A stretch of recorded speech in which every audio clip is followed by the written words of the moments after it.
নমস্কার। কথায় কথায় কথামৃত অনুষ্ঠানের 425তম পর্বে আপনাদের স্বাগত। আপনারা এই অনুষ্ঠান দেখছেন প্রাণারাম বাংলা ইউটিউব চ্যানেলে, যেখানে সপ্তাহের প্রত্যেক দিন সম্প্রচারিত হয় এই কথায় কথায় কথামৃত অনুষ্ঠানটি। শুরুর সময় থাকে রাত্রি 9টা, আর কোষ্ঠী পাথর প্রাণারাম ইউটিউব চ্যানেলে প্রত্যেক সপ্তাহের শনিবার সম্প্রচারিত হয় শ্রী শ্রী মায়ের কথা। শুরুর সময় থাকে সন্ধে 6টা। শ্রী শ্রী রামকৃষ্ণ কথামৃততে আমরা বিগত কয়েকটি পর্ব ধরেছিলাম এবং আজকেও সানন্দে অবস্থান করব 13ই জুন 1885 প্রসঙ্গে, যেদিন দক্ষিণেশ্বরে শ্রীরামকৃষ্ণ তার নিজের ঘরে উপবিষ্ট থেকে তার অনন্য সাধারণ ভঙ্গিতে ধর্ম কথা বলছিলেন। আমরা সেই কথামৃত শ্রবণ করছিলাম গতকাল। যতটা পর্যন্ত আমরা শুনেছি তার পরের অংশে আজকে প্রবেশ করব শ্রী শ্রী রামকৃষ্ণ কথামৃততে, যার সূচনায় কথামৃতকার শ্রীযুক্ত মহেন্দ্রনাথ গুপ্ত বা শ্রীম বা মাস্টার মহাশয় উদ্ধৃত করেছেন, তব কথামৃতং তপ্ত জীবনং কবিভিরীৃতং কলমশাপহং শ্রবণমঙ্গলং শ্রীমদাততং ভুবি গৃণন্তি ये ভূরিদা জনাঃ।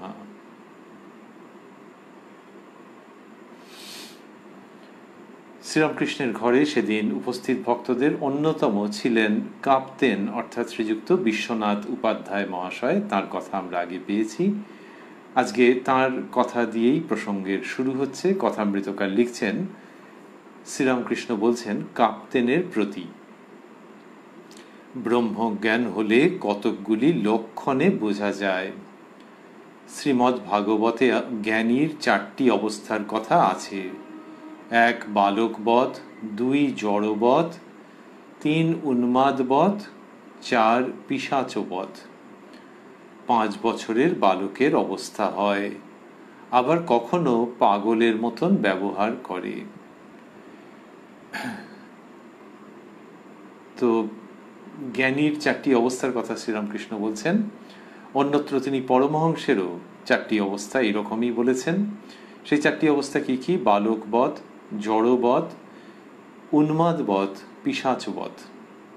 যে জ্ঞানী এরকম 4টি অবস্থায় অবস্থান করেন। তারপরে বলছেন যে 5 বছরের বালকের অবস্থা হয়, ওই বালকবৎ, আবার কখনো পাগলের মতন ব্যবহার করে। তারপর বলছেন কখনো জড়ের ন্যায় থাকে, ওই যে জড়বৎ বলেছেন। এই অবস্থায় কর্ম করতে পারে না, কর্ম ত্যাগ হয়। কর্ম করতে পারে না মানে শ্রীরামকৃষ্ণ যেভাবে বোঝাচ্ছেন সেটি হচ্ছে যে এমনি কাজকর্ম স্বাভাবিকভাবে তার করা সম্ভব হয় না, এটা গৌণ অর্থ। আর মুখ্য অর্থ হচ্ছে যে কোনো রকম কাজকর্ম, এমনকি যে সন্ধ্যা বন্দনাদি যে সমস্ত শাস্ত্রবিহিত কর্ম, সেগুলো আর তিনি করতে পারেন না। তাহলে সেইগুলি এবং লৌকিক যে কর্ম সেগুলো করতে পারেন না মানে হচ্ছে যে আর তার দ্বারা হয়ই না, সম্ভবই হয় না, যিনি কিনা জ্ঞান লাভ করেছেন, যিনি পরমহংসত্ব প্রাপ্ত হয়েছেন। এইবার যখন শ্রীরামকৃষ্ণ বললেন যে এই অবস্থায় কর্ম করতে পারে না, কর্ম ত্যাগ হয়, তারপরেই বলছেন তবে যদি বলো জনকাদি কর্ম করেছিলেন তা কি জানো? তখনকার লোক কর্মচারীদের উপর ভার দিয়ে নিশ্চিন্ত হতো, আর তখনকার লোকও খুব বিশ্বাসী ছিল। এরকম হলো।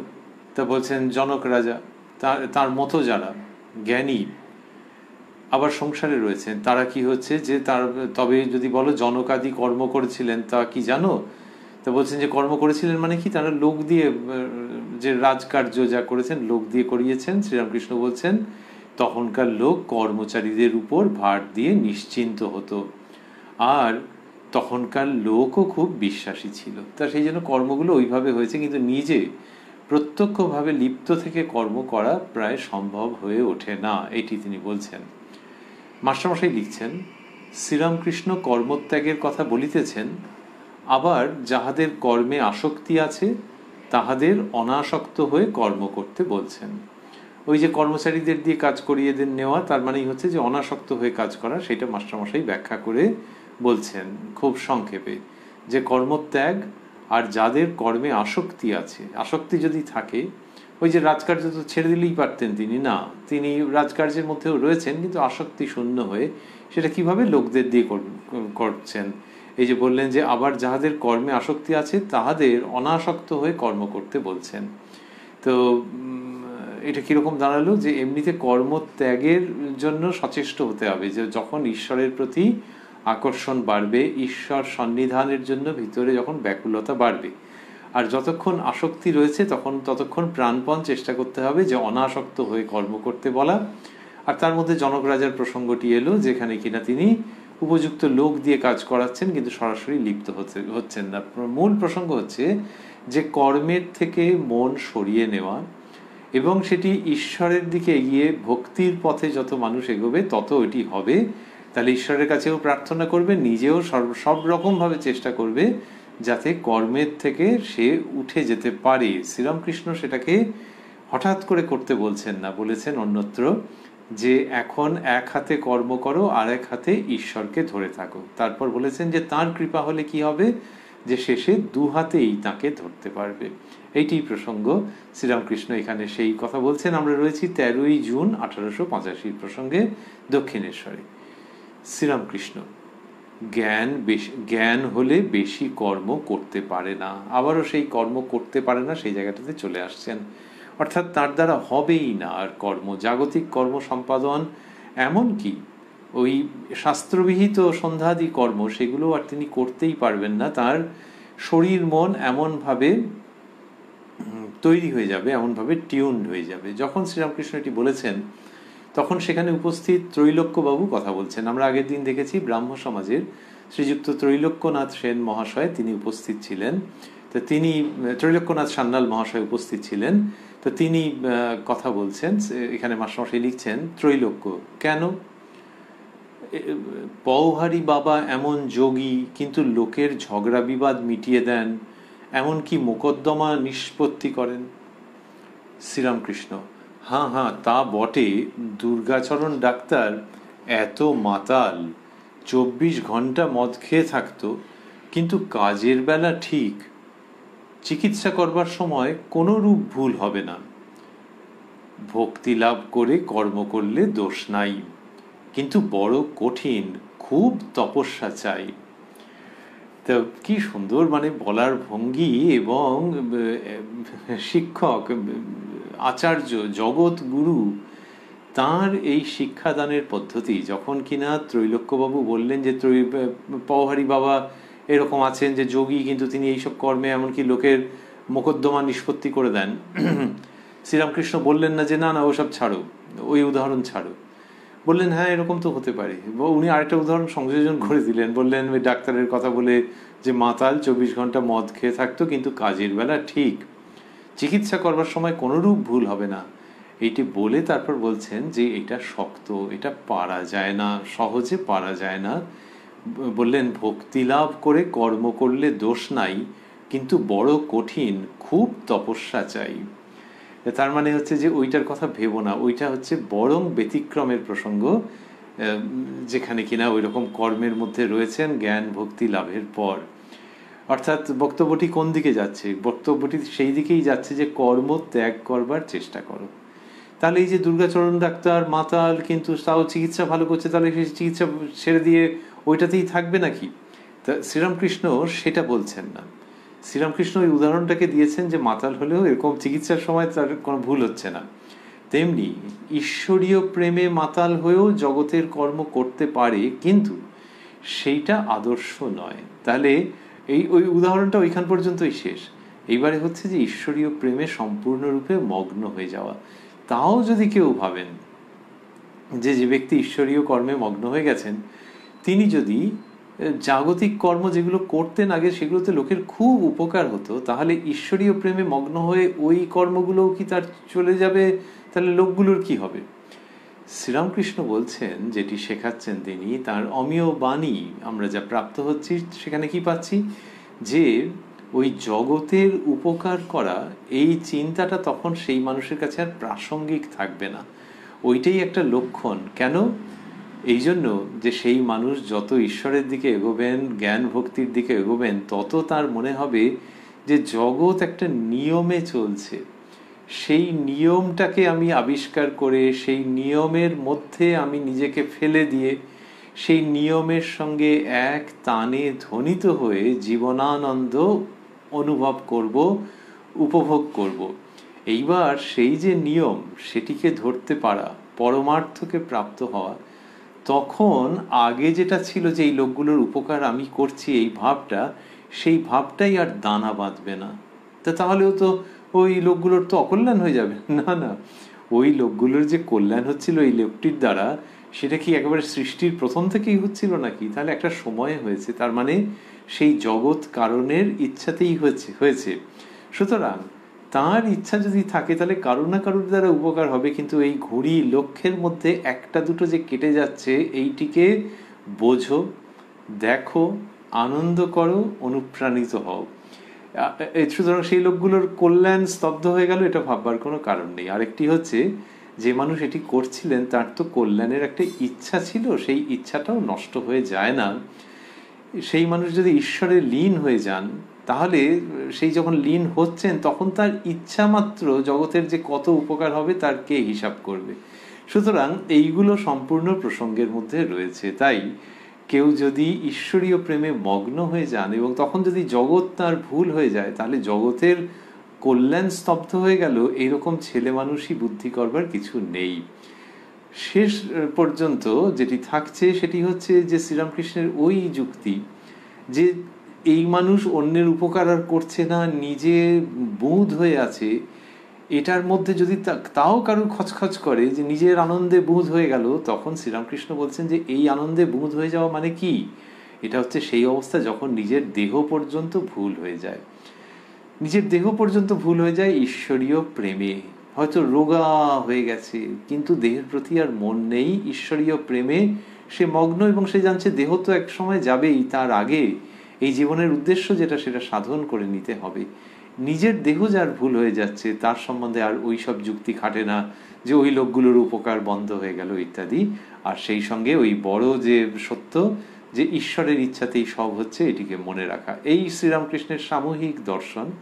সেইখান থেকে তিনি এটা বললেন যে কিন্তু বড় কঠিন, খুব তপস্যা চাই। তার মানে এটার জন্য কেন ভাববে যে আগে ওই কর্মগুলোকে সমস্ত রাখতে হবে? ওই কর্মগুলো তো তাঁর ইচ্ছাতেই হচ্ছে। বলছেন, আমরা যতটা শুনেছি তারপরে, ঈশ্বরই সব করছেন, আমরা যন্ত্রস্বরূপ। কালীঘরের সামনে শিখরা বলেছিল ঈশ্বর দয়াময়। আমি বললাম দয়া কাদের উপর? শিখরা বললে কেন মহারাজ, আমাদের উপর। আমি বললাম আমরা সকলে তাঁর ছেলে, ছেলের উপর আবার দয়া কি? তিনি আমাদের দেখছেন, তা তিনি দেখবেন না তো বামুন পাড়ার লোকে এসে দেখবে? আচ্ছা, যারা দয়াময় বলে তারা এটি ভাবে না যে আমরা কি পরের ছেলে? তো এই ঈশ্বরের ইচ্ছায় যে সব কিছু, সেটিতে শ্রীরামকৃষ্ণ বিশেষভাবে আসছেন এবং এসে ওই শিখদের কথা বলছেন। তার কাছে তো অনেক শিখরা আসতেন বারাকপুর থেকে, আলমবাজার অঞ্চল থেকে, সেই সংবাদ আছে। তো সেই তারা ওরকম বলেছিলেন যে দয়াময়। এখন ঈশ্বর দয়াময় তো কত জায়গাতেই আছে। শ্রীরামকৃষ্ণের দৃষ্টির বিশেষত্ব হচ্ছে যে তিনি এইভাবে দেখাচ্ছেন, বলছেন যে আমি বললাম দয়া কাদের উপর, ঈশ্বর বললে কেন মহারাজ আমাদের উপর। শ্রীরামকৃষ্ণের ভঙ্গিটি হচ্ছে যে বললে হলো, তিনি যেখানে জন্ম দিয়েছেন তারপরে আবার দয়া করছেন, এটা কি বলাটা একটা কিরকম কৃত্রিম, একটা কিরকম বানিয়ে বলার মতো শোনাচ্ছে না? তিনি বলছেন আমি বললাম আমরা সকলে তাঁর ছেলে, ছেলের উপর আবার দয়া কি? এই বলে আমরা যেরকম ভাবে বলে থাকি যেটা কিরকম বানিয়ে বলা, কৃত্রিম, তার থেকে অনেক তীক্ষ্ণভাবে শ্রীরামকৃষ্ণ বলেছেন। তার কাছ থেকেই আমরা এগুলি শিক্ষা লাভ করছি, এই ভাবগুলি পাচ্ছি। বলছেন তিনি ছেলেদের দেখছেন, তা তিনি দেখবেন না তো বামুন পাড়ার লোকে এসে দেখবে? তো সুতরাং শ্রীরামকৃষ্ণ বক্তব্য যে দয়া টয়া এইরকম ভাবে বলো না। তো আমরা কি পরের ছেলে? তাহলে ঈশ্বরের সঙ্গে আপন সম্পর্ক, সেইটা ভেবে তুমি অগ্রসর হও। তাহলে ঈশ্বর দয়াময় যে বলা হয় কথাগুলো কি ভুল? আমরা দেখছি যে এই শ্রীরামকৃষ্ণ যা বলেছেন তারপরেই কাপ্তেন বলছেন, আজ্ঞা হ্যাঁ, আপনার বলে বোধ থাকে না। ওই যে শ্রীরামকৃষ্ণ বললেন, আচ্ছা যারা দয়াময় বলে তারা এটি ভাবে না যে আমরা কি পরের ছেলে? তো কাপ্তেন তখন বলেছেন, আজ্ঞা হ্যাঁ, আপনার বলে বোধ থাকে না। তখন শ্রীরামকৃষ্ণ ওই পূর্ব প্রসঙ্গের অনুসরণ করছেন, বলছেন, মাস্টারমশাই লিখছেন, শ্রীরামকৃষ্ণ তবে কি দয়াময় বলবে না? যতক্ষণ সাধনার অবস্থা ততক্ষণ বলবে। তাকে লাভ হলে তবে ঠিক আপনার বাপ কি আপনার মা বলে বোধ হয়। যতক্ষণ না ঈশ্বর লাভ হয় ততক্ষণ বোধ হয় আমরা সব দূরের লোক, পরের ছেলে। তা বললেন, কি সুন্দর করে সব বলছেন, একেবারে ওই জগতের একজন হলে তবেই এরকম ভাবে বলা যায়, যিনি যে পাড়ার।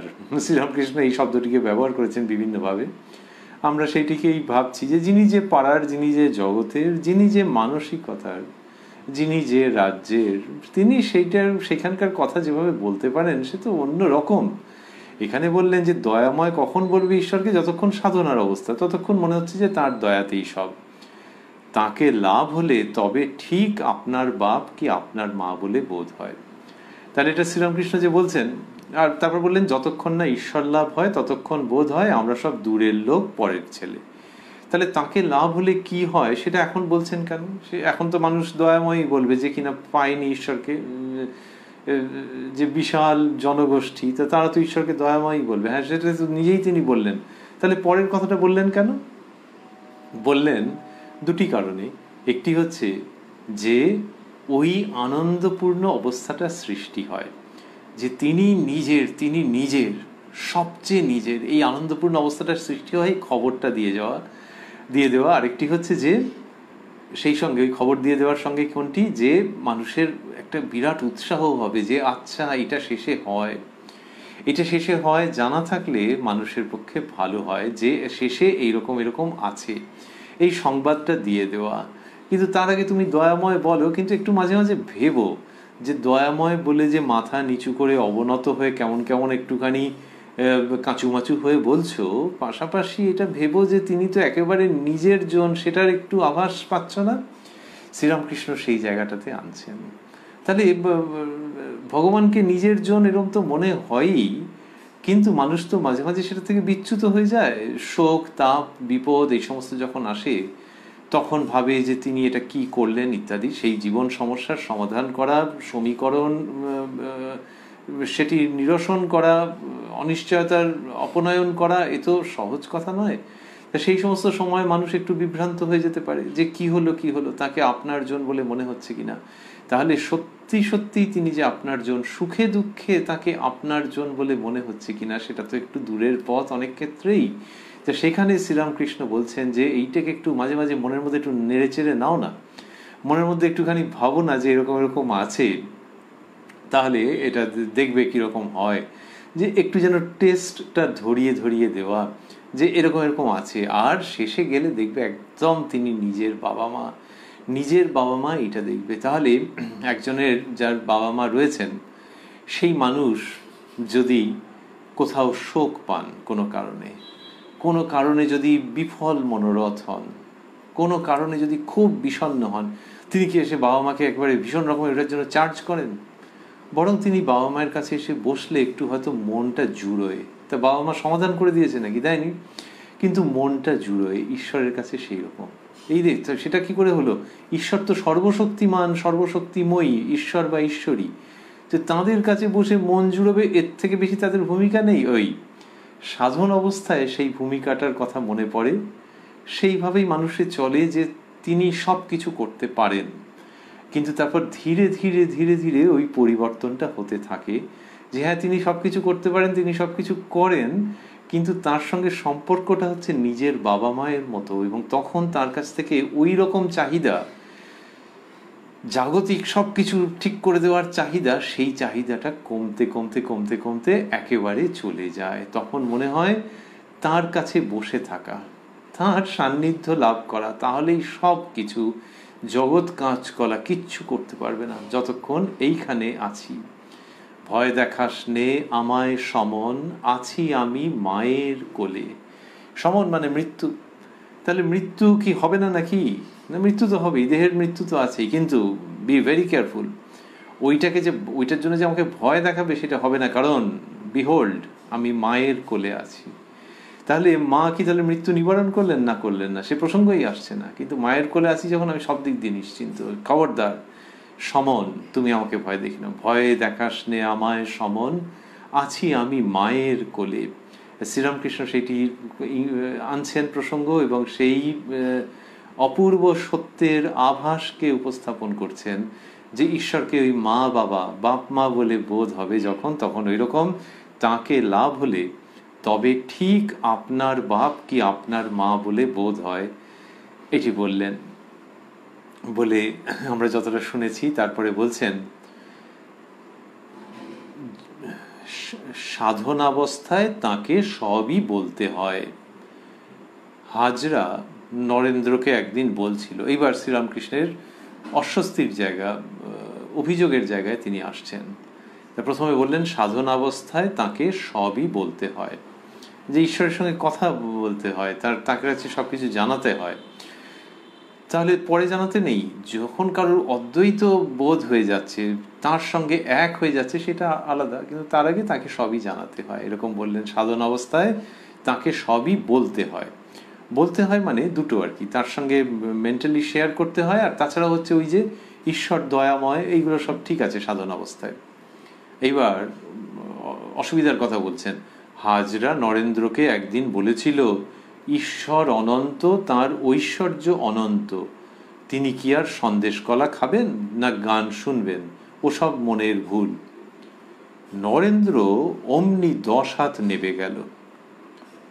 তখন হাজরাকে বললাম, তুমি কি পাজি, ওদের অমন কথা বললে ওরা দাঁড়ায় কোথা, ভক্তি গেলে মানুষ কি লয়ে থাকে, বলে শ্রীরামকৃষ্ণ আরো বলে চলছেন।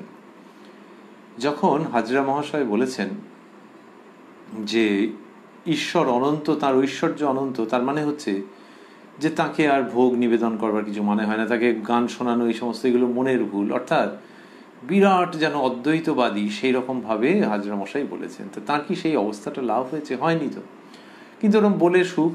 এই জন্যই শ্রীরামকৃষ্ণ বলতেন যে ভেতরে ভাব, ঘনীভূত ভাব, এমন ভাব যেখান থেকে বিচ্যুত হলে ভেতরটা ছিঁড়ে যাবে, এই রকম ভাব যতক্ষণ না হচ্ছে ততক্ষণ বেশি শাস্ত্র নিয়ে ঘাঁটাঘাঁটি করতে যেও না, ওটা বৌদ্ধিক বিলাসের দিকে চলে যেতে পারে। শ্রীরামকৃষ্ণ এটি বিভিন্ন সময় এই কথাটি বিভিন্ন রকমভাবে বলেছেন। তো এইখানে হাজরা মশাই একজন মূর্ত দৃষ্টান্ত, যা বলছেন কথাগুলো ভুল নয়, কিন্তু সে তো অন্য অবস্থার কথা। এই যাকে বলছেন তার পক্ষে এটা একদমই ঠিকঠাক নয়। তো সেটা বলা কেন? যদি একজনের বয়স কম হয়, তাহলে তাকে যদি একটু বেশি বয়সে কি সুবিধে অসুবিধে সেগুলো বলা হয়, লোকে বলবে ওকে এগুলো বলছো কেন, ওটা বলবার সময় তো পরে। তাহলে ওটা সত্যি, কিন্তু এখন বলতে তোমাকে কে বলেছে? এখন বললে এর ক্ষতি হয়ে যেতে পারে। এই তো সেই রকম হাজরা মশাই এরকম ভাবে বলে যাচ্ছেন, ওটা আর কি বুদ্ধির দিক থেকে একটা চ্যাম্পিয়ন সেরকম দেখাচ্ছেন। শ্রীরামকৃষ্ণ বলছেন যে নরেন্দ্র অমনি 10 হাত নেবে গেল। ওই যে ভক্তি টক্তি কিছুই নয়, এইসব বলার মানে মানুষের মনটাকে নামিয়ে দেওয়া। নরেন্দ্র অমনি 10 হাত নেবে গেল, এই যে শ্রীরামকৃষ্ণ বলছেন, এটা কিসের থেকে বলছেন? কম সম্ভাবনা যেটা, সেটা হচ্ছে নরেন্দ্রনাথের আচার ব্যবহার উক্তির মধ্যে থেকে তিনি সেটা বুঝেছেন। বেশি সম্ভাবনা যেটা, যে মুখ দেখলে বুঝতে পারছেন, অন্তঃকরণ বুঝতে পারেন। তো ফলে হাজরা ওই সমস্ত যে খুব বলেছে একটা বিশাল কায়দার মতো করে, সেটাতে নরেন্দ্রনাথের ভেতরে যে নেমে গেছে সত্তাটা, সত্তার একটা আপাত অধোগতি হয়েছে। উনি বলছেন 10 হাত নেমে গেল, এটা মনে হয় শ্রীরামকৃষ্ণ দেখেই বুঝতে পেরেছেন, এবং বলছেন তখন হাজরাকে বললাম, তুমি কি পাজি, ওদের অমন কথা বললে ওরা দাঁড়ায় কোথা। ওদের মানে এই শুদ্ধ সত্য কম বয়সী ছেলেরা, ত্যাগী ছেলেরা। বলছেন শ্রীরামকৃষ্ণ, ভক্তি গেলে মানুষ কি লয়ে থাকে, তার অনন্ত ঐশ্বর্য, তবুও তিনি ভক্তাধীন। কি সুন্দর সমন্বয়, যে অনন্ত ঐশ্বর্য কিন্তু তবু তিনি ভক্তাধীন। বললেন তবুও তিনি ভক্তাধীন। তা এই যে যার অনন্ত ঐশ্বর্য, তিনি আবার ভক্তের অধীন। এই ভাবনা এসব হাজরা মশাই কোথায় পাবেন? হাজার জন্মেও পাবেন কিনা হাজরা মশাই জানি না আমরা, কিন্তু শ্রীরামকৃষ্ণ এটি বলছেন যে তার অনন্ত ঐশ্বর্য তবু তিনি ভক্তাধীন, মানে ভক্তের অধীন। কেন অধীন? ওই ভক্তির জন্য। কতভাবে শ্রীরামকৃষ্ণ এটি বলেছেন যে ভক্তি যেখানে আছে সেইখানে তিনি একেবারে কেমনটি যেন হয়ে ভক্তের কাছে থাকেন, ভক্তের একেবারে সঙ্গে সঙ্গে ভক্তের অনুগমন করেন। শ্রীরামকৃষ্ণ এটি বলেছেন যে যার মধ্যে ভক্তির বিকাশ হয়েছে, অন্যভাবে ভাবতে গেলে শ্রীরামকৃষ্ণ শেখাচ্ছেন যে তার বিরাট শক্তি, ভগবান তার পেছন পেছন যান, অথচ তার অনন্ত ঐশ্বর্য। এই সমস্ত অমৃত কথা শ্রীরামকৃষ্ণ বলছেন এবং সকলে শুনছেন। তা বললেন যে তার অনন্ত ঐশ্বর্য তবুও তিনি ভক্তাধীন বলে কিরম সুন্দর উদাহরণ দিচ্ছেন। বড় মানুষের দারোয়ান এসে বাবুর সভায় এক ধারে দাঁড়িয়ে আছে, মানে আমরা দারোয়ান বলি, দারোয়ান এসে এক ধারে দাঁড়িয়ে আছে, হাতে কি একটি জিনিস আছে কাপড়ে ঢাকা, অতি সংকোচ ভাবে। তো এরকম ভাবে দারোয়ান দাঁড়িয়ে আছেন। বাবু জিজ্ঞাসা করলেন, কি দারোয়ান, হাতে কি আছে? দারোয়ান সংকোচ ভাবে একটি আতা বার করে বাবুর সম্মুখে রাখলে ইচ্ছা বাবু ওটি খাবেন। বাবু দারোয়ানের ভক্তিভাব দেখে আতাটি খুব আদর করে নিলেন আর বললেন, আহা বেশ আতা, তুমি এটি কোথা থেকে কষ্ট করে আনলে? এই শ্রীরামকৃষ্ণ বলছেন যে ওই দারোয়ান যেমন একটা আতা নিয়ে এসছে, তো বাবুর কি আতা খাবার কোনো উপায় নেই না, তাকে দেওয়ার আর অন্য লোক নেই, কিন্তু এই যে সে এনেছে আর সংকোচ ভাবে একটা দাঁড়িয়ে আছে। কি অসাধারণ, প্রত্যেকটা শব্দ সুপ্রযুক্ত, যেন ওজন করে ওইখানটিতে উপস্থাপন করা। যে সংকোচ, তাহলে যে ভক্ত তার একটা সংকোচ থাকতে পারে, তো যে যিনি জগদীশ্বর বা জগদীশ্বরী তার সঙ্গে কথা হচ্ছে, তাকে নিবেদন করছেন সামান্য ছোট ছোট ছোট ছোট কিছু ফলমূল মিষ্টি, তার সংকোচ হতে পারে। আর নিজের মনের যে ভক্তি, তা যিনি জগতের প্রভু তার কাছে আবার নিজের ভক্তি নিয়ে বড়াই করা যায় নাকি? সেই জন্য জগৎ সভায় যেন এক কোণে সংকুচিতভাবে সে দাঁড়িয়ে আছেন ওই ভক্তটি, আর যেন জগৎপতি তিনি যেন বলছেন, ঈশ্বর বা ঈশ্বরী তিনি যেন বলছেন যে দেখি দেখি কি এনেছো। তাই এ যখন কিছু নিবেদন করছে, এর মনের যখন ওই ফল মিষ্টি নিবেদন করছে, মনের ভেতরের ভক্তিটি সেটি যেন কোঁচর থেকে যখন তাঁরই শ্রীপাদপদ্মে নিবেদন করছেন, তখন তিনি বলছেন, আহা আহা কোথায় পেলে। এই হচ্ছে তাঁর ভাব। কিরণ সুন্দর সব উক্তি দিচ্ছেন আর বললেন, আহা বেশ আতা, তুমি এটি কোথা থেকে কষ্ট করে আনলে। এর মধ্যে আবার অন্য ইঙ্গিত রয়ে গেছে। ওই জন্যে আমরা ভাবছিলাম যে শব্দগুলি কিরকম সুন্দর করে দেওয়া। ওই যে দারোয়ানের ক্ষেত্রে হচ্ছে হাতে কি একটি জিনিস আছে কাপড়ে ঢাকা, ঢেকে রেখেছে যাতে অন্য লোক জানতে না পারে। যতনে হৃদয়ে রেখো আদরিনী শ্যামা মারে, মন তুই দেখ আর আমি দেখি, আর যেন কেউ নাহি দেখে। আবার আছে যে যত হয় সুপ্ত তত হয় পোক্ত। তো ওই যে সুপ্ত, এগুলো ভেতরে রাখা, সেই রকম ভাবে ও কাপড়ে ঢাকা দিয়ে আতা নিয়ে এসেছে। আর বাবু জিজ্ঞাসা করলেন, কি দারোয়ান, হাতে কি আছে? তার মানে যে দরিদ্র ভক্ত ভগবানের জন্যে ভোগ নিয়ে গেছে সামান্য ফল মিষ্টি, ভাবটি যেন হচ্ছে এইরকম যে খুব নিষ্ঠা করে নিয়ে গেছে। তো এখন একটা কাগজের, শক্ত কাগজের প্যাকেটে তো মিষ্টি টিষ্টি থাকে, সেইখানেই সব নিয়ে টিয়ে গেছে। আর খুলছে যখন, তখন সিংহাসনে আসীন যে দেবতা বা দেবী তিনি যেন বলছেন যে বাবা কি এনেছো, কি এনেছো দেখি। শ্রীরামকৃষ্ণ সেই জায়গাটাতে নিয়ে আসছেন যে এই হচ্ছে ভক্তির জায়গা। তো বাবু জিজ্ঞাসা করলেন, কি দারোয়ান, হাতে কি আছে? দারোয়ান সংকোচভাবে একটি আতা বার করে বাবুর সম্মুখে রাখলে ইচ্ছা বাবু ওটি খাবেন। ইচ্ছা, কত ভালো ভালো জিনিস খান, এটা কি খাবেন? তেমনি ভক্ত সেটা ভাবছেন।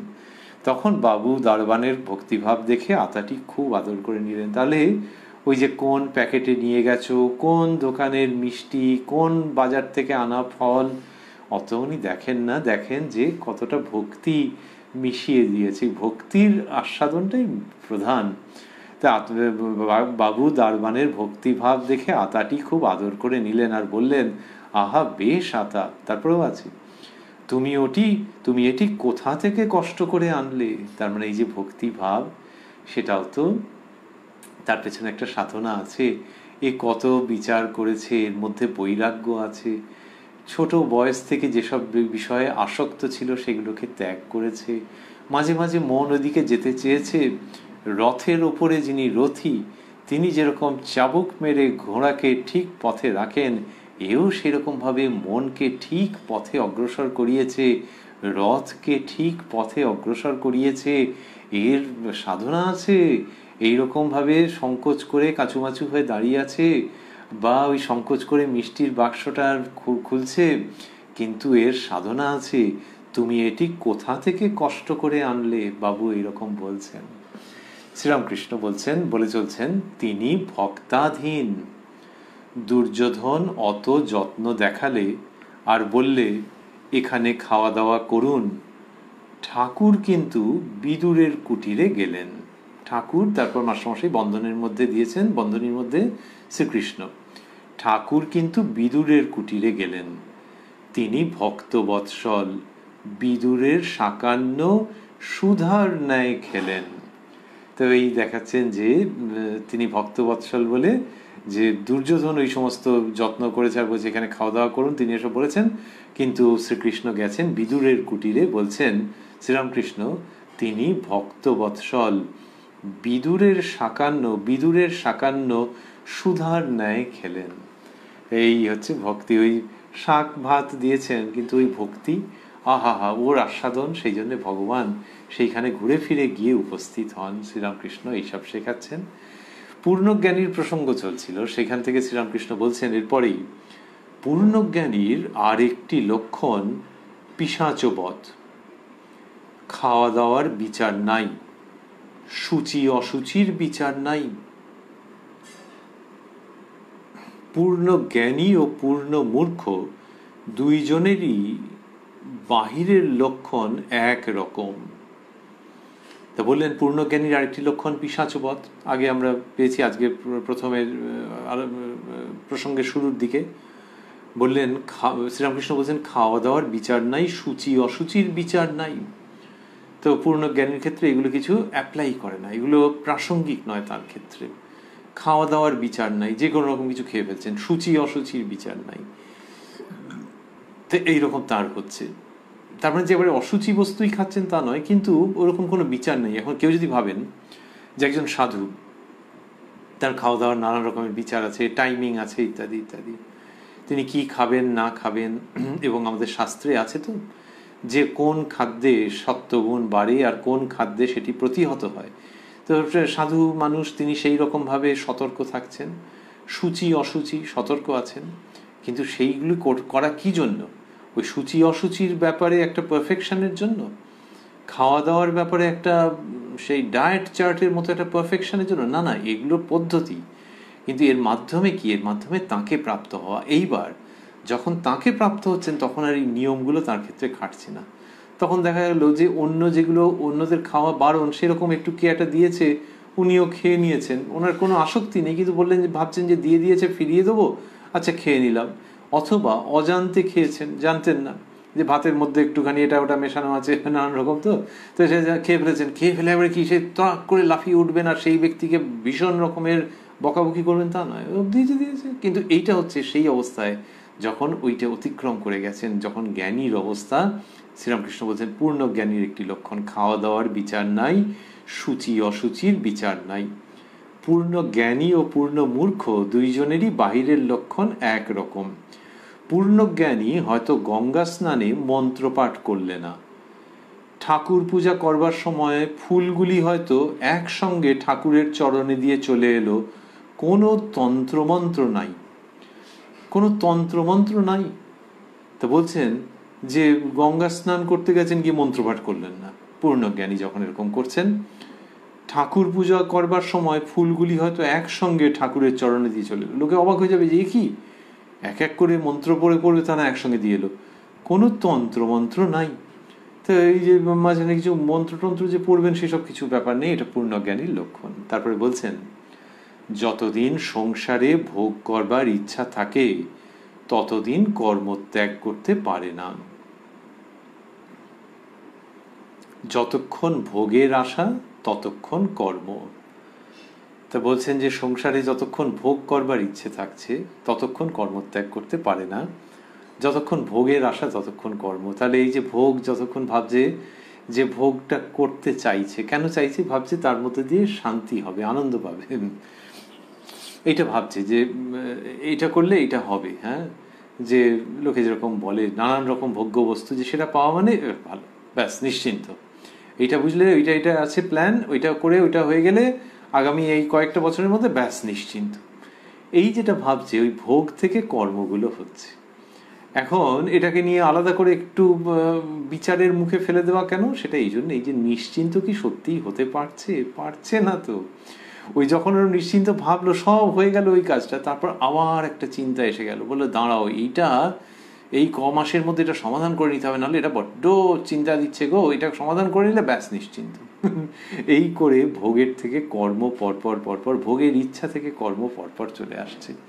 তাহলে ওই যে একটা ভোগের ইচ্ছা, যে এইটাকে একটু গুছিয়ে নেওয়া, তা শ্রীরামকৃষ্ণ বলছেন কিন্তু এটা থাকে মানুষের। এইখান থেকে পরিত্রাণের যে স্বরূপ, যখন মানুষ পরিত্রাণ পেয়ে যায় তার স্বরূপটা এক্ষুনি বলবেন কি সুন্দরভাবে। তা বললেন, যতদিন সংসারে ভোগ করবার ইচ্ছা থাকে ততদিন কর্মত্যাগ করতে পারে না, যতক্ষণ ভোগের আশা ততক্ষণ কর্ম। যে ভোগের আশা যতক্ষণ থাকছে সেই সময় পর্যন্ত কর্ম থাকে। এইবারে সেই উদাহরণটি দেবেন।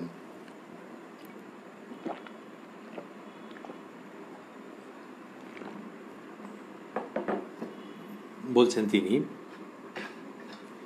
একটি পাখি জাহাজের মাস্তুলে অন্যমনস্ক হয়ে বসেছিল। জাহাজ গঙ্গার ভিতর ছিল, ক্রমে মহাসমুদ্রে এসে পড়ল। তখন পাখির চটকা ভাঙল, সে দেখলে চতুর্দিকে কুল কিনারা নাই। তখন ড্যাঙায় ফিরে যাবার জন্য উত্তর দিকে উড়ে গেল। অনেক দূর গিয়ে শ্রান্ত হয়ে গেল, তবু কুল কিনারা দেখতে পেলে না।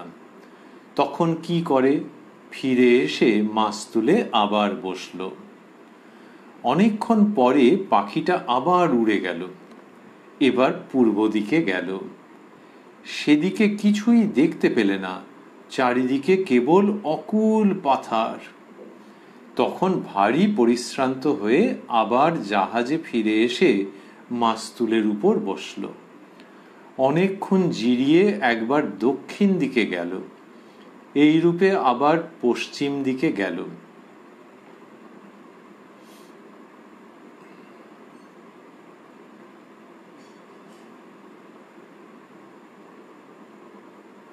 যখন দেখলে কোথাও কুল কিনারা নাই, তখন সেই যে মাস্তুলের উপর বসল আর উঠল না, নিশ্চেষ্ট হয়ে বসে রইল। তখন মনে আর কোনো ব্যস্ত ভাব বা অশান্তি রইল না, নিশ্চিন্ত হয়েছে, আর কোনো চেষ্টাও নাই। কি অসামান্য উপমান! তো এই তার আগে পর্যন্ত যতক্ষণ ভাবছে যে গিয়ে পাবো, কি পাবে না? ড্যাঙায়, ওই যে বললেন, তখন ড্যাঙায় ফিরে যাবার জন্য, তো যখন ওই রকম যে সেখানে ভাবছে সেখানে খুব নিশ্চিন্ত থাকবে। পাখি তো মাঝখানে পড়ে গেছে, এদিকে সব জল দেখতে পাচ্ছে, তো সেই জন্য নানান দিকে চারদিকে ছুটে উড়ে গেছে, গিয়ে দেখছে যে না, দেখতে পাচ্ছি না কিছু। তাহলে এই সংসারী মানুষের ক্ষেত্রে হচ্ছে যে সে ভাবছে ড্যাঙাটা পাওয়া যাবে, কিন্তু পাচ্ছে না। কেন? ওই যে পেলো, যে একটা ভাবলো যে এত বছর ধরে কাজ করে এটা না হলো না, তো সে সত্যিই ড্যাঙায় এসে তার যে নিশ্চিন্ত ভাব সেটা তো হলো না। তার মানে আরো যেতে হবে, তার মানে আসলে জলেই পড়ে আছে, ড্যাঙায় আসেনি।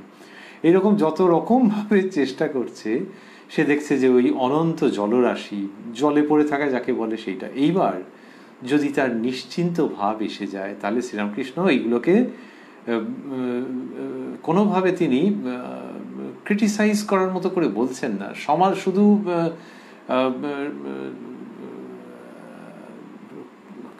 নির্দয় সমালোচনার মতো করে বলছেন না, কিন্তু দেখাচ্ছেন যে এরকমটা হয়ে থাকে, আর এরকম হয়ে থাকাটা কি দেখো দেখিনি, আর সেখান থেকে উত্তরণের স্বরূপটা দেখবে ওই পাখি তারপরে নিশ্চেষ্ট হয়ে বসে রইল, তখন খুব আনন্দ। তার মানে এর মধ্যে ইঙ্গিত কি আছে? ইঙ্গিত হচ্ছে যে ওই যে জাহাজটা, সেই জাহাজটা কি চিরকাল জলে পড়ে থাকবে নাকি? ও তো স্থলভাগে যাবে, তো যখন যাবে তখন পাখি উড়ে নিজের জায়গায় চলে যাবে, তো তাহলে আর তার অত চিন্তার কি আছে? এইটা হচ্ছে ওর মধ্যে ইঙ্গিতটা রয়েছে। কিন্তু সবচেয়ে বড় কথা হচ্ছে যে ওই যে নিশ্চেষ্ট হয়ে বসে আছে। আচ্ছা, নিশ্চেষ্ট হয়ে বসে থেকে কি মরে যাবে নাকি? কেউ কখনো শুনেছে এরকম হয়? তো তাহলে ওই নিশ্চেষ্ট হয়ে বসে থাকা ওর মধ্যে একটা আনন্দ। আর এর সঙ্গে যুক্ত করে নিতে হবে যে যখন কেউ এরকম নিশ্চেষ্ট হয়ে বসে থাকেন তখন ঈশ্বরের সঙ্গে তার একটা অদ্ভুত যোগাযোগ হয়ে যায়। ওই ঈশ্বরের সঙ্গে যোগাযোগটা আগে হয়তো ক্ষীণ ছিল, সে ভাবছিল যে নানান দিকে উড়ে গিয়ে হয়ে যাবে, পেয়ে যাবে, সমাধান পেয়ে যাবে, কিন্তু যখন পাচ্ছে না তখন ওই ভেতরের যে সত্তা, ঈশ্বর অনুসন্ধান, সেইটা আরো দৃঢ় হয়, সেটা আরো প্রাণবন্ত হয়, সেটা আরো নিবিড় হয়, এবং তখন ওই নিশ্চেষ্ট ভাবটি আসে যে যাকে খুঁজছিলাম কিন্তু খোঁজাটা ঠিক মতো হচ্ছিল না, এখন সেই খোঁজাটা জোরদার হচ্ছে, কারণ বুঝে গেছি যে আর কোনো উপায় নেই। এই যে আর কোনো উপায় নেই, এটার মধ্যে কিন্তু একটা অসহায়তার জায়গা আছে, যে উপায় নেই এবার বোকার মতো মাছ তুলে বসে থাকো। না, বোকার মতো নয়, উপমাটিকে অনুসরণ করে গেলে দেখা যাবে যে যেখানে পৌঁছচ্ছে সেটি কি, নিশ্চেষ্ট হয়ে যে বসে আছে সেরকম সাধক বা সাধিকাও যখন ওরকম নিশ্চেষ্ট হয়ে যাচ্ছেন, হাল ছেড়ে দিচ্ছেন, সেটা নেতিবাচক না ইতিবাচক? নেতিবাচককে ছুঁয়ে বিশালভাবে ইতিবাচক, যে আর কোনো উপায় নেই, এইটা নেতিবাচক। আর ইতিবাচক কেন না, তখনই তিনি ভাবতে আরম্ভ করবেন যে এই জগতের ব্যাপারগুলো কিরকম আছে। সমস্ত মানুষের মধ্যেই তো একটা আস্তিক্য বুদ্ধি থাকে, ওই ইতিবাচক জায়গা, যে ঈশ্বর আছেন। এখন বিভিন্ন ধর্মের মানুষ বিভিন্ন রকম ভাবে ভাবেন, তো ঈশ্বর আছেন, কেউ একজন আছে, কোনো একটি সত্তা আছে। তাহলে সেই সন্ধানটি তখন আস্তে আস্তে পুনরাবির্ভূত হতে শুরু করে। ওটা মানুষের মধ্যে থাকে কিন্তু চাপা পড়ে থাকে। এইবার পাখি আর মানুষ, ওই যে সত্তা, তখন তার ভেতরে ওইটা অনুসন্ধান হতে শুরু করে, ওই ভেতরে ভেতরে, এবং তখন ওইটা দেখা যায় যে এইটা সবচেয়ে সদর্থক জায়গা। সুতরাং ওই নেতিবাচককে ছুঁয়ে এই ইতিবাচক জায়গাটা, গানে যেরকম আছে যে একটা স্বরকে ছুঁয়ে আর একটা স্বর, এখানেও তেমনি ওই অসহায়তার স্বরকে ছুঁয়ে শরণাগতির স্বর। এইটি শ্রীরামকৃষ্ণ দেখাচ্ছেন যে যখন ভেতরে ওই সত্তা আছে, তার সঙ্গে এর মোলাকাত হয়েছে কখনো কখনো আভাসে ইঙ্গিতে, এইবার সেই যাত্রাটি শুরু হচ্ছে, এই পরম কল্যাণময় যাত্রাটি শুরু হচ্ছে। সেই জন্য এই গল্পটা, এই প্রসঙ্গটা অসহায়তার নয়, এটি সহায়তার গল্প, ঈশ্বর সন্নিধানের গল্প, ঈশ্বর প্রাপ্তির দিকে সানন্দে অগ্রসর হওয়ার প্রসঙ্গ। শ্রীরামকৃষ্ণ সেইটিকে বলছেন, এবং বললেন নিশ্চিন্ত হয়েছে, আর কোনো চেষ্টাও নাই। ওখানে এই যে কাপ্তেনের সঙ্গে তো কথা হচ্ছিল, মাঝে ত্রৈলোক্যবাবু যোগদান করেছিলেন, তো কাপ্তেন বিশ্বনাথ উপাধ্যায়, এর কথা আমরা তো কথামৃততে আগেও পেয়েছি, যে নেপালের রাজকর্মচারী এবং খুব নিষ্ঠাবান ব্রাহ্মণ মানুষ, তিনি ব্যাপারগুলো বোঝেন। শ্রীরামকৃষ্ণ যখন এই পাখির উদাহরণ দিলেন, মাস্তুলের পাখির, এবং বললেন নিশ্চিন্ত হয়েছে, আর কোনো চেষ্টাও নাই, তারপরেই কাপ্তেন বলছেন, মাস্টারমশাই লিখছেন, কাপ্তেন আহা কেয়া দৃষ্টান্ত। তিনি অবাক হয়ে গেছেন, ভিতরে খুব আনন্দ হয়েছে, এবং বলছেন আহা কেয়া দৃষ্টান্ত। তোমার এই দৃষ্টান্ত দেখে বা শুনে তিনি অবাক হয়ে যাচ্ছেন, যে যা শাস্ত্র পড়েছেন, যা শুনেছেন, যা অনুভব করেছেন, সেখানে নতুন আলো নিয়ে, নতুন আনন্দ নিয়ে যেন এই সমস্তটা এসে পড়ছে, নতুন আলো এসে আপতিত হচ্ছে তার মনোজগতে। বলছেন আহা কেয়া দৃষ্টান্ত। শ্রীরামকৃষ্ণ, সংসারী লোকেরা যখন সুখের জন্য চারিদিকে ঘুরে ঘুরে বেড়ায়, আর পায় না, আর শেষে পরিশ্রান্ত হয়, যখন কামিনী কাঞ্চনে আসক্ত হয়ে কেবল দুঃখ পায়, তখনই বৈরাগ্য আসে, ত্যাগ আসে। ভোগ না করলে ত্যাগ অনেকের হয় না, কুটিচক আর বহুদক। এই বলে প্রসঙ্গ এগোচ্ছে। তো বললেন সংসারী লোকেরা যখন সুখের জন্য চারিদিকে ত্যাগ আসে, তাহলে এই মাস্তুলের উপরে বসছে বৈরাগ্য, ত্যাগ, এবং তখন ওই নিশ্চিন্ত ভাব আসছে। শ্রীরামকৃষ্ণ এগুলো শেখাচ্ছেন। ভোগ না করলে ত্যাগ অনেকের হয় না বলে সাধকের, ওই যে ভোগ না করলে ত্যাগ অনেকের হয় না, তাহলে ভোগ না করেও ত্যাগ কারো কারো হয়। শ্রীরামকৃষ্ণ শিখিয়েছেন যে হ্যাঁ, যাদের আগের জন্মে করা আছে তার দেখলে যে এই জন্মে ভোগের দিকে প্রায় গেলই না, প্রথম থেকেই ত্যাগে মতি। আর বললেন যে ভোগ না করলে ত্যাগ অনেকের হয় না, তার মানে যাদের ভোগ বাকি আছে। আমাদের শাস্ত্রে বিভিন্ন রকমের কর্ম বলা আছে, তো যে কর্মফলগুলো এখনো তোমার সঙ্গ নিয়ে রয়েছে, যেগুলোকে ত্যাগ করবার উপায় নেই, সেগুলোর মধ্যে দিয়েই ভোগ হচ্ছে। এই ভোগের নিবৃত্তি হলে মন আপনিই ত্যাগের দিকে চলে যাবে। শ্রীরামকৃষ্ণ বলছেন, আমরা যতটা শুনেছি, ওই যে কুটিচক আর বহুদক, সাধকদের ভিতরও কেউ কেউ অনেক তীর্থে ঘোরে, এক জায়গায় স্থির হয়ে বসতে পারে না, অনেক তীর্থের উদক কিনা জল খায়। অনেক তীর্থের উদক কিনা জল খায়, উদক মানে জল। তাহলে ওই বললেন যে বহুদক, সাধকদের ভিতরেও কেউ কেউ অনেক তীর্থে ঘোরে, এক জায়গায় স্থির হয়ে বসতে পারে না, অনেক তীর্থের উদক কিনা জল খায়। যখন ঘুরে ঘুরে ক্ষোভ মিটে যায় তখন এক জায়গায় কুটির বেঁধে বসে আর নিশ্চিন্ত ও চেষ্টা শূন্য হয়ে ভগবানকে চিন্তা করে। এই বললেন যে ওই কুটিচকের লক্ষণ, সেটি সাধকদের ক্ষেত্রে বলছেন যখন ঘুরে ঘুরে ক্ষোভ মিটে যায়। ক্ষোভ মানে ওইটাই আর কি, যে মনের অতৃপ্ত বাসনার যে জায়গাটা, সে যখন ঘুরে ঘুরে ক্ষোভ মিটে যায় তখন এক জায়গায় কুটির বেঁধে বসে আর নিশ্চিন্ত ও চেষ্টা শূন্য হয়ে ভগবানকে চিন্তা করে। এই যে নিশ্চিন্ত ও চেষ্টা শূন্যটা কিসে? জাগতিক ব্যাপারে। এটি আমাদের শাস্ত্রে বিভিন্ন রকমভাবে বলা হয়েছে খুব স্পষ্টভাবে, যে সে আর তখন সেই সাধক বা সাধিকা তখন আর চেষ্টা করেন না, জাগতিক ব্যাপারে চেষ্টা করেন না, তো তিনি নিশ্চেষ্ট হয়ে বসে থাকেন। এই নিশ্চেষ্ট মানে বিরাটভাবে সচেষ্ট অন্তর্জগতে।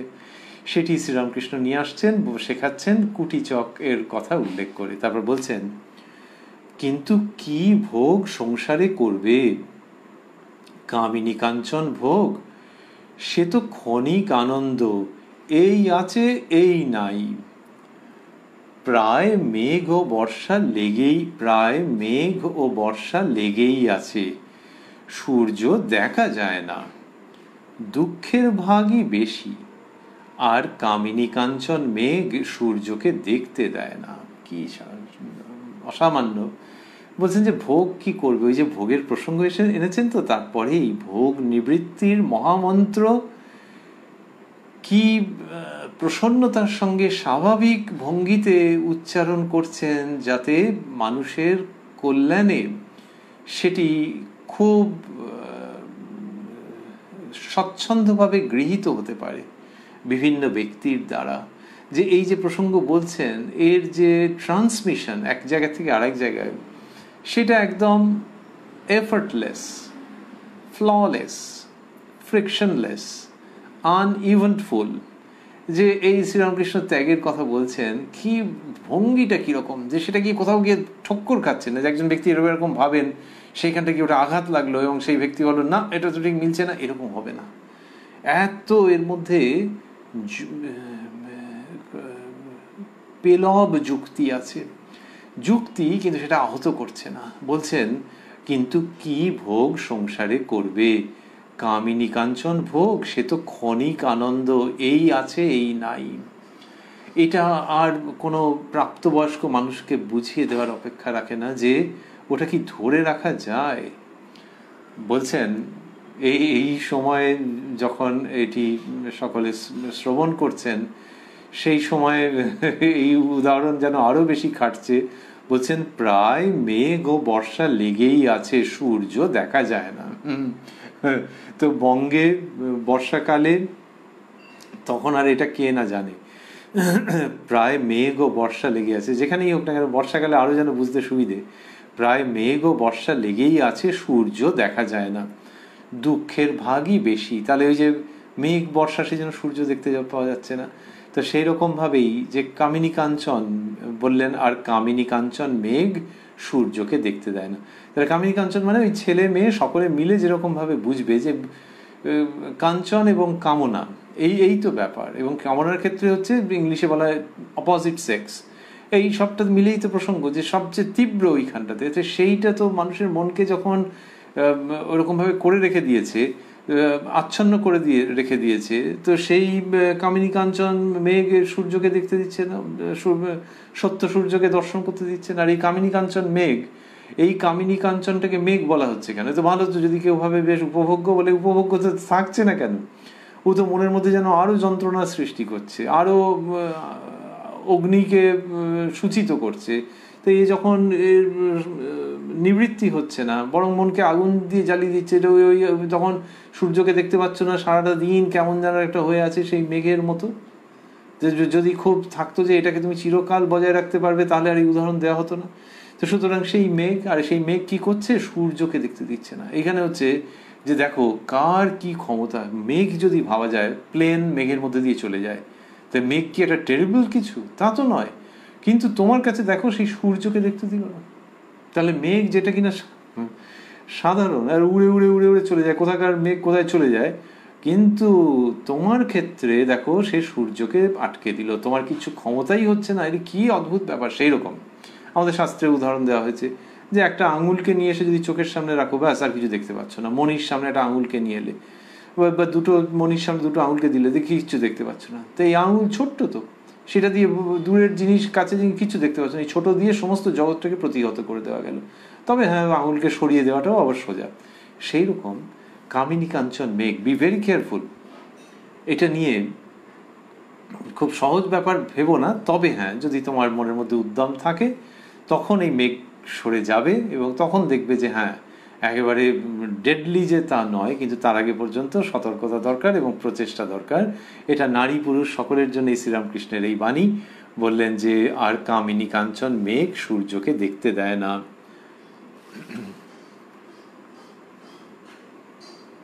এইটা বললেন, বলে বলছেন যে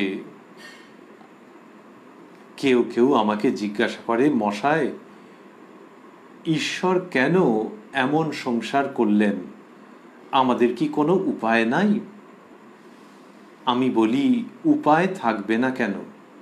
তাঁর শরণাগত হও আর ব্যাকুল হয়ে প্রার্থনা করো যাতে অনুকূল হাওয়া বয়, যাতে শুভ যোগ ঘটে।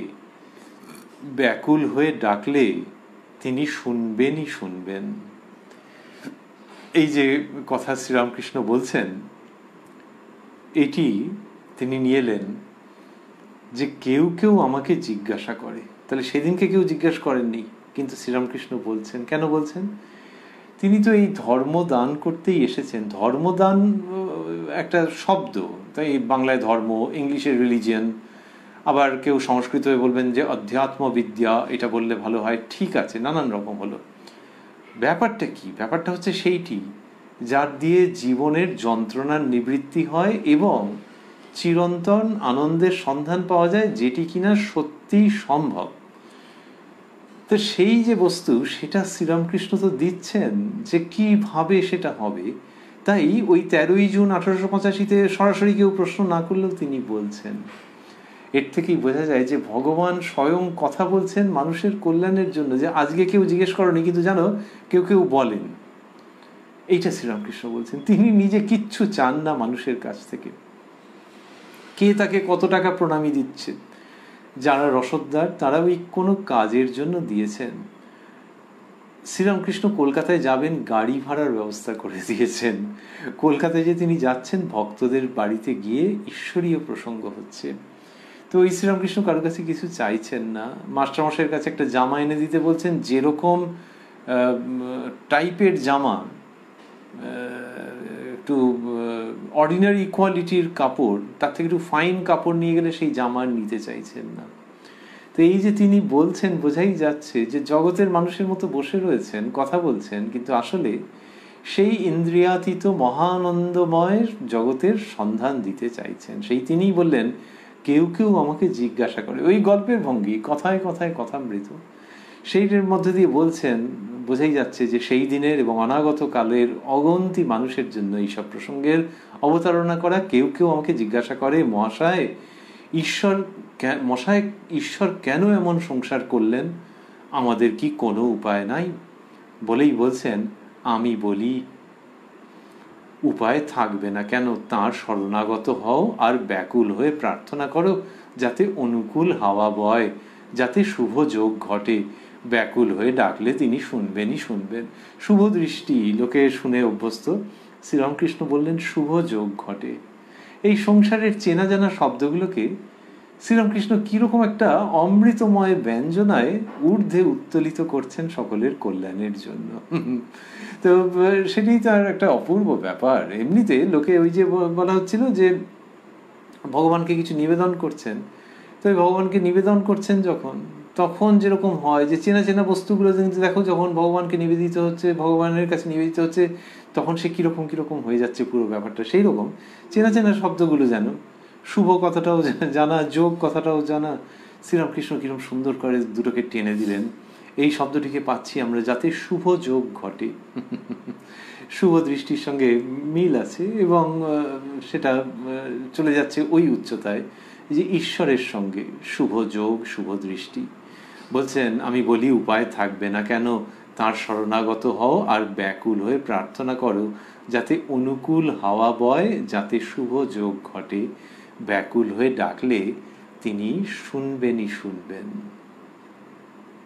সেই যে ঈশ্বরকে ডাকার কথা বলছেন, সেই ঈশ্বরের কথাই আমরাও ভাবছি যে তাঁর কৃপা সাপেক্ষে, ভগবান শ্রীরামকৃষ্ণের কৃপা সাপেক্ষে এই প্রসঙ্গের পরবর্তী অংশে আমরা প্রবেশ করব আগামীকাল এই কথায় কথায় কথামৃত অনুষ্ঠানে প্রাণারাম বাংলা ইউটিউব চ্যানেলে, যেখানে সপ্তাহের প্রত্যেক দিন সম্প্রচারিত হয়। এই অনুষ্ঠানটি শুরুর সময় থাকে রাত্রি 9টা, আর কোষ্ঠীপাথর প্রাণারাম ইউটিউব চ্যানেলে প্রত্যেক সপ্তাহের শনিবার সম্প্রচারিত হয় শ্রী শ্রী মায়ের কথা।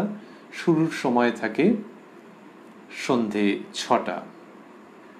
আমরা রয়েছি উদ্বোধন কার্যালয়ে প্রকাশিত শ্রী শ্রী রামকৃষ্ণ কথামৃতের 852 পৃষ্ঠার প্রথম দিকে। আর ওই যে আমরা শুনছিলাম যে ঠাকুর এইরকম এরকম বললেন যে এইভাবে এইভাবে হতে হয় এবং উপায় থাকবে না কেন, সেই যে উপায়ের প্রসঙ্গ তিনি অনেকটা জায়গা জুড়ে বর্ণনা করছেন, ভারী চমৎকার। কিন্তু আজকে যে 1 ঘন্টার কাছাকাছি সময় হতে চললো, তাতে আর আমরা সেইটির মধ্যে ঢুকতে পারবো না, তাহলে প্রসঙ্গটা খণ্ডিত হয়ে যাবে। সেই জন্য এইখানে আমরা সমাপন করব। আর করতে করতে ভাববো যে আজকে কি শুনছিলাম। আজকে শুনছিলাম যে ব্রহ্মজ্ঞান হলে কি হয়, তার কতগুলি লক্ষণ আছে শ্রীরামকৃষ্ণ বলেছেন, 4টি লক্ষণের কথা বলেছেন। আর বলেছেন যে জ্ঞান হলে বেশি কর্ম করতে পারে না মানুষে, কর্মত্যাগ হয়ে যায়। ঈশ্বর দয়াময়, এই কথাটি সাধনের প্রথম দিকে সত্য, কিন্তু পরে ঈশ্বর বাবা, ঈশ্বর মা, এই কথাগুলি আসলে সত্য হয়ে দাঁড়ায় এবং সেটি সত্যানুভূতি।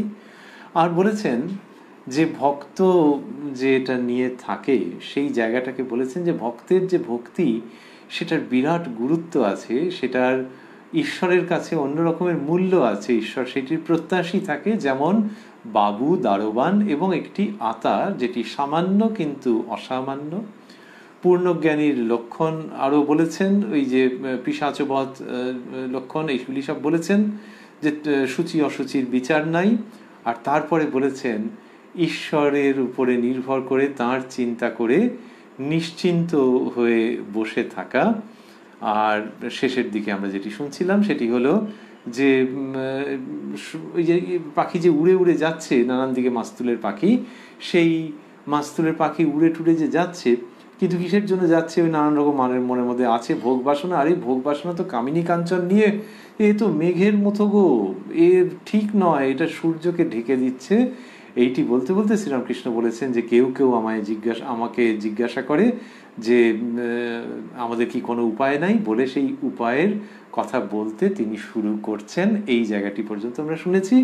আর বিশেষভাবে মনে পড়ছে এই মাস্তুলের পাখির কথা, যে যিনি কিনা এরকম সুন্দর করে বলতে পারেন, স্বাভাবিকভাবেই সাধক কবির মনের মধ্যে এসেছে যে ওই মাস্তুল, জাহাজের মাস্তুল, ওটা কি রকম, তা ওই মাস্তুলটা কি দিয়ে তৈরি, এটা ওনার মনের মধ্যে আসেনি স্বাভাবিকভাবেই। যে জাহাজের মাস্তুলের ওপর পাখি যে নিশ্চিন্ত হয়ে বসে রইল, ওই পাখির জায়গায় নিজেদেরকে ভাবা যাক, সেটাই ভাবা সঙ্গত। আর জাহাজের মাস্তুল, what stuff it is made of, ওইসব কোনো ভেবে দরকার নেই। ওই মাস্তুলটি আমাদের জীবনে আসলে ভগবান, অবতার বরিষ্ঠ শ্রীরামকৃষ্ণ স্বয়ং। পাখি তুই ঠিক বসে থাক, ঠিক বসে থাক, ঠিক বসে থাক রে রামকৃষ্ণ নামের মাস পাখি তুই ঠিক বসে থাক ঠিক বসে থাক ঠিক বসে থাক রে রামকৃষ্ণ নামের মাস্তুলে। ওং নিরঞ্জনং নিত্যমনন্ত রূপং ভক্তানুকম্পাধৃত বিগ্রহং বৈ ঈশাবতারং পরমেশমিড্যং তং রামকৃষ্ণং শিরসা নমামহ।